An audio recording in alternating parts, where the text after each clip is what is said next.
So we have some Bee Balm here, or Wild Bergamot, Monstera Fizulosa. I'm going to make some tea.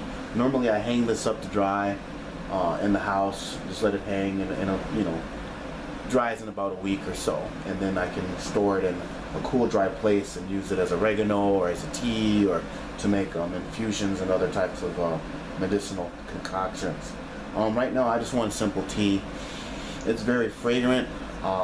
For health benefits, it's good for upper respiratory issues. It's got a high amount of what's called a thymol or thymol, which is the same as what's in thyme. So it's got a lot of medicinal properties. And from what I was just when I'm starting to understand about this plant, apparently after the Boston Tea Party, when tea was no longer fashionable, at least English tea at the time, then bergamot was used in its place, and then later that changed to coffee because it was unpatriotic. So, there goes my teapot. My hot water's ready, but I'm going to turn that off, and then we're going to get to processing this to make some tea. Okay, so what I have here is I have a mocajete, or mortar and pestle, and you can use scissors as well if you don't have this, and this is for the fresh leaves. If you dry this out, then you can crumble it up and then store it in a container, a jar or a bag or whatever. But for the fresh leaves, you kind of want to smash it up and bruise it to release the constituents in the plant. And the constituents are the vitamins and minerals and the oils and the different things in the plant. So you can just basically pick off the leaves here, and I am going to use the flowers. I'll just put it into the pestle here, mortar and pestle. And this is very, very fragrant. You can use it as is, like I said, for cooking, in the place of thyme or oregano, or in addition to. I've used it oftentimes in many Italian recipes like lasagna and making pizza sauce and making spaghetti sauce and such. So we got some of these here. You kind of want to take this, you want to smash it, to bruise it up.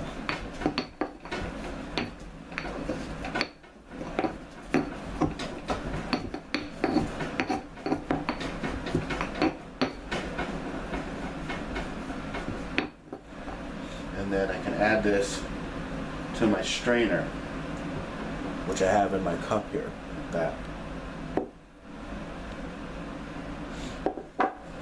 Add some more. Just a little bit. A nice, good, strong tea. And a lot of times you can just go ahead and take this and just strip down the stalk. That.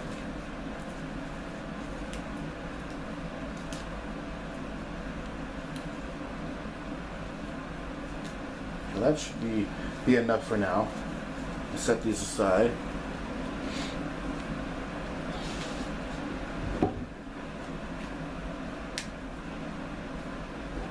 And again, I just want to smash these up.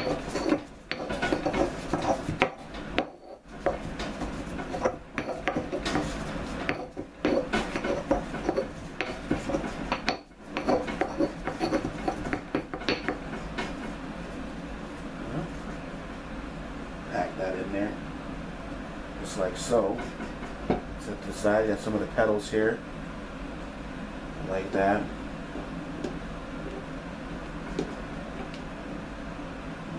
Now we've got hot water.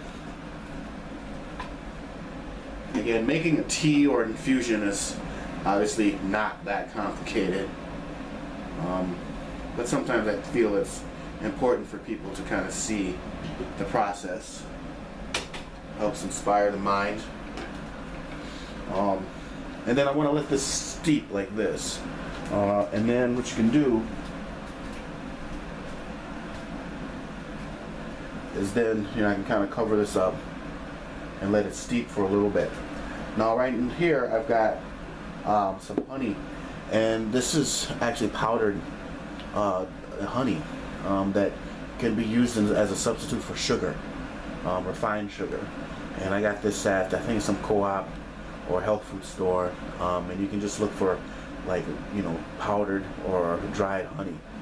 It's a little spendy, but I think if you're trying to wean yourself away from using too much refined sugar, then this would be a good substitute. And then of course this is actual honey, and I've got a bulk jar of it you get from the farmer's market. You know, a big, you know, gallon of it is probably about $50 or so, depending on where you're at, or make friends with a beekeeper.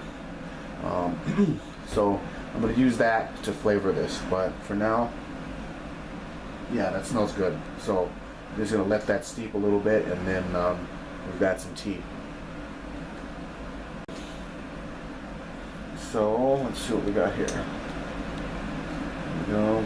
Take this here and kind of press that out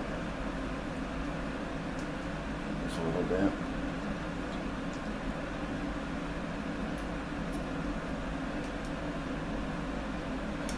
And then if you have a compost pile, you throw this in the compost pile. And then this is what we have. This is the color of the tea. It smells very good. Had a very nice, pleasant flavor. Again, it's hard to describe. I wish there was smell-o-vision or something. We have yet to invent that. I'm gonna add some honey. I like my tea sweet.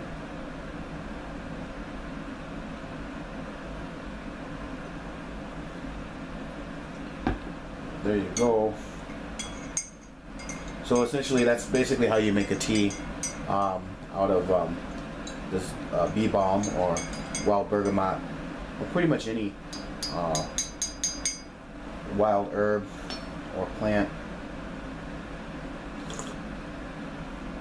Yeah, it's good.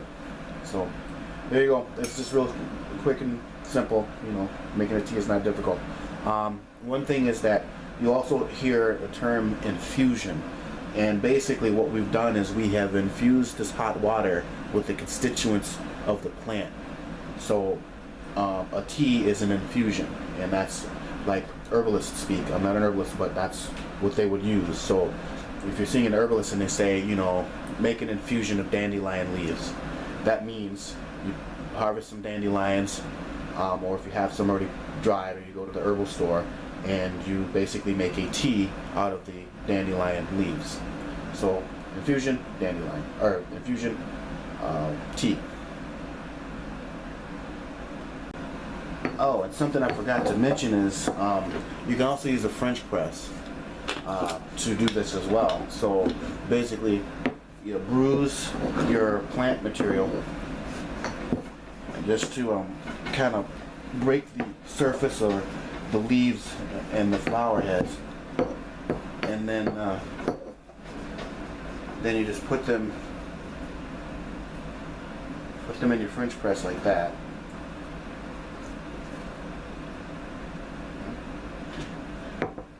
And then you take the cap here and you put it on.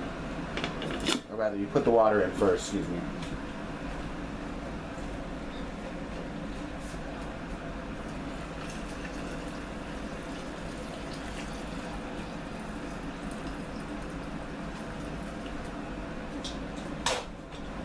And then you put your cap on. And then I like to do it halfway and let it steep for a little bit, and then press it all the way down. Now, one note: if you're a coffee drinker and you use your French press for making teas, do not be surprised that your tea tastes like coffee. So you should have a French press if you can afford it, or if you care, for your teas and your infusions, and then one for your coffee. And that would be the same for coffee grinders, because coffee grinders are good tools for also doing lots of herbal things as well. So you should have one that does never touch coffee, and then one that you use regularly for coffee. So, anyways, this is how you would use a French press to make a tea or an infusion.